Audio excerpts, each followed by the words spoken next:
এখন ঘড়িতে প্রায় 2:30টার মতো বাজে। আমরা এসে ফ্রেশ হয়ে নিয়েছি। রুম ট্যুর তখন করিনি, পরেই করেছি, তাই জন্য তোমরা রুমটার অবস্থায় অগোছালোই দেখতে পাবে।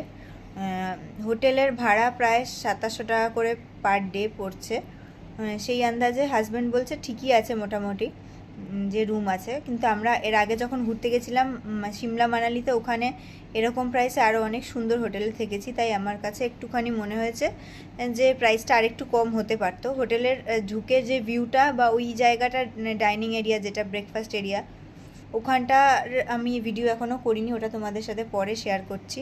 আমরা এখানে লাঞ্চে নিয়েছিলাম ভাত, তার সাথে চিকেন আর মাটন। চিকেনটা আমার ছেলের জন্যই নিয়েছিলাম, ওটা ঝাল ছাড়া করতে বলেছিলাম, তো একটু ঝাল তো ওরা দিয়েই দিয়েছে। তো আমরা চিকেন মাটন দুটো দিয়েই খেয়েছি। চিকেনটা বেশি ভালো হয়েছিল, মাটনটা মোটামুটি হয়েছে। তো হোটেলটা মোটামুটি খারাপ না, ভালোই।